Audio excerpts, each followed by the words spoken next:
Hello my sweet family, welcome back to my channel. তোমরা সবাই কেমন আছো? আশা করছি তোমরা সবাই খুব ভালো আছো। আমি অনেক ভালো আছি। তোমরা সবাই সঙ্গীতা সিম্পল ব্লগে নতুন একটা ভিডিওর সাথে জানাই তোমাদের অনেক ভালোবাসা। তো বন্ধুরা, সারা সকাল থেকে ভিডিওটা স্টার্ট করিনি, কিন্তু দুপুর থেকে আজকে স্টার্ট করছি। দেখতে থাকো, আশা করছি তোমাদের খুব ভালো লাগবে। আর কিন্তু একদম স্কিপ করো না বন্ধুরা, প্লিজ, আমার রিকোয়েস্ট। তো স্কিপ না করে তোমরা ভিডিওটা দেখো।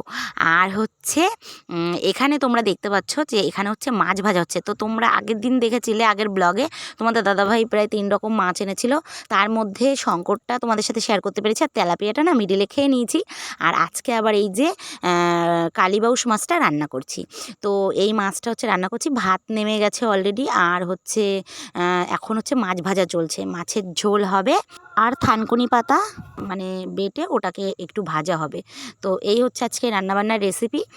তো যাই হোক, আজকে দুপুর থেকে ব্লগটা তো তোমাদের সাথে আমি শেয়ার করছি। তো তোমাদের দাদাভাইও আজকে বাড়ি আছে, কাজ নেই, তো ওই কারণে ভাবলাম চলো ধীরে সুস্থে দুপুরবেলা রিল্যাক্সে রান্না করা যাক। কারণ সচরাচর তো দুপুরে সেরকম রান্না হয় না, তোমরা তো জানো কম বেশি। রান্না করি হয়তো সকালবেলায়, আর না হলে একদম রাতে, এরকম রান্না হয়। কিন্তু আমার কাছে না দুপুরের রান্নাটা বেশ মজার লাগে। তারপরে যাই হোক, তো বহুত দিন পরে আমি তোমাদের দুপুরে রান্না শেয়ার করছি। তো কদিন আগেও দুপুরবেলা শঙ্কর মাছের রেসিপি তোমাদের সাথে শেয়ার করেছিলাম, ওই একদম। তারপরে যাই হোক, এখন হচ্ছে মাছে একদম ঝোল দিয়ে দিয়েছি, মশলা আলু দিয়ে কষে। আর এখন কষে এসেছে মানেই ঝোল দিয়ে দিয়েছি, মানে ফুটে গেছে মানেই দিয়ে দেবো মাছ। তো গাইস, সত্যি কি বলবো, মাছটা এত দারুণ ছিল খেতে, যদিও খাওয়া হয়ে গেছে। তো সত্যি ভীষণ ভালো ছিল মাছটা।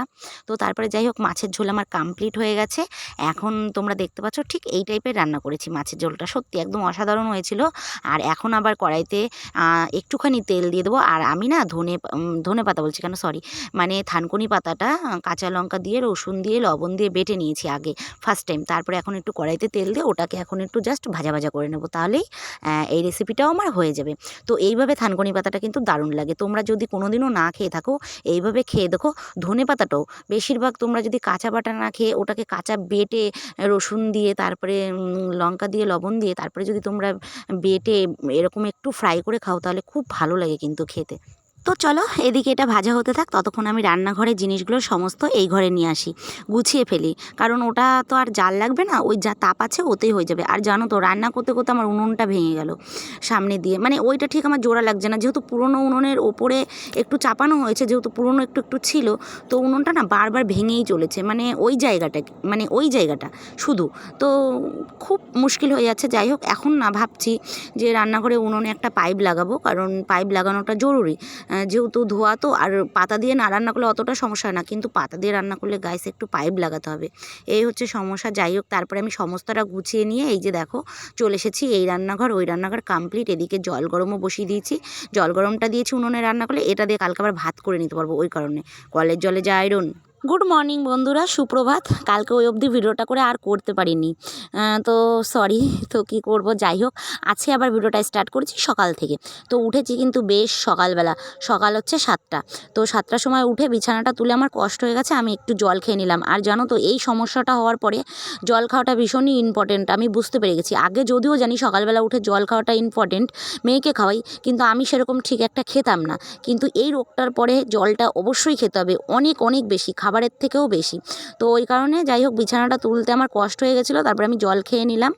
আর জল খেয়ে তারপরে এখন হচ্ছে রান্নাঘরের যেই টুকটাক সবজি এনে রাখি, নাহলে তো ইঁদুরে নিয়ে যায়, তো সেই সবজিগুলো এখন নিয়ে যাচ্ছি। তো তোমাদের দাদাভাই এখনও কাজে যায়নি, সেটা ভাবছো তো যাবে কী করে, কারণ আজকে আমি অনেকটাই সকালে উঠে পড়েছি। আর আজকে আমার প্রচুর কাজ আছে, ওই কারণে আমি সকাল সকাল উঠেও পড়েছি। আর এদিকে তোমাদের দাদাভাইয়ের কাজের জামা প্যান্টগুলো ধুয়ে দিয়েছিলাম কালকে, যেহেতু ওর কাজটা ছিল না। তো ওই কারণে আমি হচ্ছে ওর জামা কাপড়গুলো সব ধুয়ে দিয়েছি। তো সেই জামা কাপড়গুলো ওকে বলছি যে তোমারটা তুমি এই যে গুছিয়ে নাও, কালকে আর গোছাতে পারিনি, টাইম হয়েছিল না।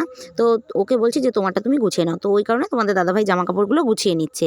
তারপরে চলো, আমি এইদিকে জামা কাপড়গুলো চেয়ারে কোনো রকম ভাঁজ টাজ করে এখন আমি ঘর ঝাড় দেওয়া লেগে পড়েছি। আর কাজ যে আমি তোমাদের কত শেয়ার করব জানি না, মানে এতটা কাজ করতে হয়, মানে তোমাদের যেটা শেয়ার করি সেটাও না, তার থেকেও আদার্স আরও কত কিছু থাকে কাজ, মানে কি বলবো। যাই হোক, কাজ করতে করতে জীবন অষ্টাগত বলতে পারো, তবুও কেন জানি না, নামই হয় না।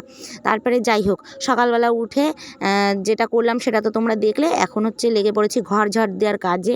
এরপরে আমি কি করব জানো তো, আজকে একটু উল্টো কাজ করব। ঘরটা ঝাড় দিয়ে আগে আমি ঘর মুছে নেবো। ওই কারণেই তোমাদের বললাম যে আজকে একটু আমি উল্টো কাজ করব। কারণ ঘরটা ভাবছি কি কমপ্লিট করেই বের হব। তারপরে ওদিকে তো রান্নাঘরের বাসনগুলো বের করে দিয়ে এসেছি, তোমাদের দেখাইনি, ঝাটফাট পুরোটাই কমপ্লিট করেছি, সেটাও তো দেখাইনি, আমার ঘরটাই শুধু দেখাই। এবার যদি বলো, অনেকেই বলতে পারো দিদিভাই তোমার শুধু ঘরটাই বেশি দেখাও, আর কিছু দেখাও না। সত্যি কথা বলতে ক্যামেরাটা সেট করার জায়গা পাই না, ওই কারণে আমি দেখাতেও পারি না। বিশ্বাস করো, যেখানে যেখানে একটুখানি জায়গা পাই ওইখানেই আমি ফোনটা রেখে আর কি করতে পারি। সেই কারণেই তোমাদের এই ঘরটাই দেখানো হয়। আমার ঘরে অনেক শোকেস টোকেস রয়েছে, তো এখানে ওখানে বাদিয়ে দিয়ে ঠিক আমি ক্যামেরাটা করতে পারি, আমার অসুবিধা হয় না। কিন্তু বাইরে গেলে কে ধরবে আমার ক্যামেরাটা বলো? যেহেতু স্ট্যান্ড নেই, স্ট্যান্ড এখনও কিনে পারিনি। তো উল্টো কাজ তোমাদের কেন বললাম বলো তো? কারণ উঠোনের দিকটা আমি এখনও যাইনি, কারণ আজকে ভাবছি যে আগে ঘর কমপ্লিট করে তারপরে আমি বাইরে যাবো। তো বন্ধুরা, তোমাদের কাছ থেকে আমার একটাই পাওয়া সমস্তটাই বলতে পারো, তোমরা একটু আমার পাশে থেকো, আমাকে একটু সাপোর্ট করো, তাহলেই হবে। দেখো, পাশে থাকতেও কিন্তু টাকা পয়সা লাগে না, সাপোর্ট করতেও টাকা পয়সা লাগে না।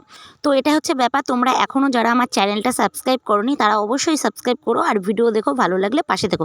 আর যারা করেছো তাদের তো অসংখ্য ধন্যবাদ, তোমরা এভাবে আমার পাশে থেকো। তো এরপরে যাই হোক, সকালের কাজ বাজ তো মোটামুটি কমপ্লিট করে ব্রাশ করে আমি এবার চলে এসেছি ডিরেক্টলি খাবার নিয়ে। তো এত খাবার নিয়ে বসেছি, মানে এগুলো কিন্তু আমি খাবো না, তোমরা সেটা মনে করো না, সব খাবো না, আমি জাস্ট দুটো বড়া খাবো, আর খাবো না। তো খাবার সকালের কি করেছি বলো তো? সকালবেলার খাবারটা আর কি, টিফিনটা একটুখানি আটা হচ্ছে চিনি দিয়ে, তারপরে লবণ দিয়ে, তেল দিয়ে বড়া বড়া টাইপের করেছি। তো এটা খুব ভালো খাই আমরা, তো সেটাই করে নিয়েছি, মেয়েকেও খাইয়ে দিয়েছি, স্কুলে পাঠিয়ে দিয়েছি, আর তোমাদের দাদাভাইও খেয়ে চলে গেছে। কারণ আজকে না অল্প টাইমের কাজ আছে, ও বলেছে তাড়াতাড়ি চলে আসবে, তো ওই কারণে টিফিন নিয়ে যায়নি, খেয়েই গেল।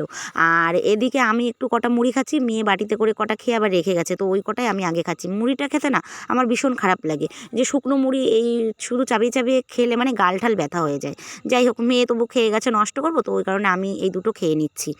তো তারপরে যাই হোক বন্ধুরা, সকালবেলা তো বলতে নেই, কাজ থেকে মেয়েদের জীবন শুরু হয়, কিন্তু এখন থেকে আমার জীবনটা একটু আমি চেঞ্জ করব, কারণ সারা জীবন তো কাজ কাজ করেই আমি পাগল হয়ে গেছি। সত্যি কথা বলতে জীবনে কিছু পাইনি।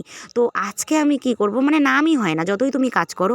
এবার এখন আমি কি করব জানো তো? সিদ্ধান্ত নিয়েছি যে খাওয়া দাওয়া, শরীরের প্রতি কেয়ার নেওয়া, এটা হচ্ছে মেন ইম্পর্টেন্ট। এটা আমি খুব ভালোভাবে বুঝে গেছি। কারণ কি বলো তো, শরীর যদি তোমার খারাপ থাকে না, তাহলে তোমাকে কেউ সাথ দেবে না। আর তুমি যদি এই কাজ করতে করতে তোমার শরীরটা খারাপ করে ফেলো, তাহলে নিজের প্রতি নিজে ভীষণ মানে অবিচার করা হয়ে যায় আর কি, এটাই আমি বলবো। তো সত্যি ভীষণ কষ্ট লাগে। যাই হোক, এখন হচ্ছে এটা আর করবো না, এখন থেকে টাইম টু টাইম খাওয়া দাওয়া, টাইম টু টাইম নিজের শরীরের প্রতি যত্ন, কেয়ার নেওয়া, এগুলো বেশি নিতে হবে। তোমরা যারা যারা নেওনি, সত্যি কথা আমার মতো যারা যারা ভুল করেছো, তারা অবশ্যই এই ভুলটার করো না।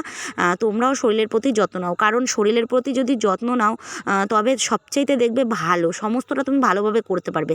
আর শরীরের প্রতি যত্ন না নিয়ে, কেয়ার না করে যদি তুমি অসুস্থ হয়ে পড়ো, তখন দেখবে তোমার পাশে কেউ থাকবে না। তারপরে খাওয়া দাওয়া শেষ করে আমি উঠোন টুঠোন লিপে, মানে উঠোন লিপার তো গোবর পাওয়াই যায় না, যাই হোক অনেক কষ্টে একটু গোবর জোগাড় করে আমি লিপে স্নান দেনান করে একদম পুজো দিয়ে চলে এসেছি। আর এখন কোথায় যাব বলো তো? এখন হচ্ছে রান্নাঘরে যাব রান্না করতে দুপুরবেলা, যেহেতু পরপর দুদিন দুপুরেই রান্না হচ্ছে, খুব ভালো লাগছে।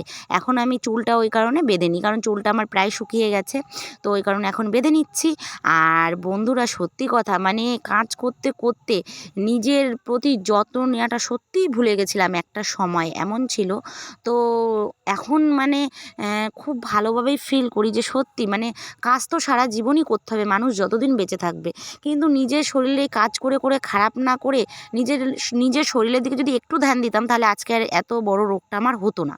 তো তারপরে যাই হোক, মাথা তো ক্লিন করে একদম চুলটা বেঁধে নিয়েছি। আর এখন চলো যাওয়া যাক রান্নাঘরে, কারণ খিদে তো পেয়ে যাবে, পেটেও ডাকাডাকি শুরু করে দেবে। চলো, ওর জন্য রান্নাটা আগে করি, যেহেতু সকালে হালকা পাতলা টিফিন হয়েছে, তাই তো। আর এখন এই যে টিফিনটা দেখতে পাচ্ছ আমার হাতে, এটার মধ্যে কটা মিষ্টি আছে, একটু অন্য নামিয়ে রাখবো আর কি, টিফিনটা ফাঁকা করে দেবো একজনের, এটা একটু প্রসাদ এসেছে। আর এদিকে দেখো আমি সবজি কেটে নিয়েছি। আজকে কি রান্না করব বলো তো? পাঁচমিশালি একটা ঘ্যাট করব, বিনস দিয়ে, তারপরে গাজর দিয়ে, আলু দিয়ে, হ্যাঁ সজনে ডাঁটা দিয়ে, মটরশুঁটি দিয়ে, এইগুলো দিয়ে একটু ঘ্যাট করব, আর একটু লাউয়ের তরকারি করব, লাউর আর কি ঘন্ট বলতে পারো করব। তো আজকে দুপুরে এই রান্না বান্না করব। আজকে একটু নিরামিষ খেতে ইচ্ছে হলো, তোমাদের দাদাভাইও বলে গেল। আর আমারও একটু 2-3 দিন মাছ খেলে না তারপরে একটু নিরামিষটা বেশ ভালোই লাগে। আর শরীরটা বন্ধুরা আমার একটু ভালোই আছে, কারণ এখন তোমাদের সত্যি কথা ভালোবাসায় অনেকটাই ভালো আছি। আর হচ্ছে ব্যথাটাও মানে বলতে পারো নেই, একটু যত্ন নিচ্ছি যেহেতু। আর আমি বুঝে গেছি যে আমার এই সমস্যাটা যেটা হয়েছে এটা না আমার একমাত্র জলেই নিয়ন্ত্রণ, মানে জলটা যদি আমি ঠিকমতো খাই না তাহলে আমার এই রোগটা মোটামুটি চলেই যাবে। নেই এখন তো কিছু নেই, এবার পরে কি হয় বলতে পারবো না। জলটা যেহেতু অতিরিক্ত খাচ্ছি, খেয়ে কিন্তু এখন মোটামুটি বেশ ভালোই আছি। আর এখন এই যে দেখতে পাচ্ছ কাটাকাটি তো কমপ্লিট হয়ে গেছে, সব গোছানো কমপ্লিট, এখন জাল ধরিয়ে দেবো। তো এই যে দেখো আগুন ধরিয়ে দিয়েছি গাইস। আমার উনুনটা এত সুন্দর জলে, এই উনুনটা কি বলবো দারুণ জলে। কিন্তু কালকে জানো তো রান্না করতে করতে এই সামনের মুখটা ভেঙে গেছিলো, আজকে আবার জয়েন্ট দিয়েছি, এই জায়গাটাই বারবার ভেঙে যাচ্ছে, এই যে দেখছো ফাটা। তো এত সুন্দর আগুন জ্বলে উনুনটা কি বলবো, কিন্তু এই জায়গাটা বারবার ভেঙে যাচ্ছে।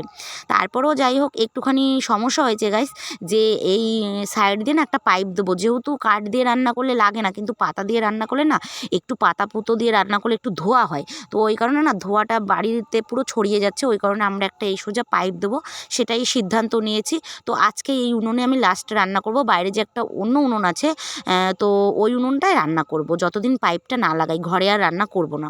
তো এটাই সিদ্ধান্ত নিয়েছি। চলো বন্ধুরা আজকের মতো ব্লগটা আমি এখানেই শেষ করব, দেখা হচ্ছে তোমাদের সাথে নেক্সট ব্লগ।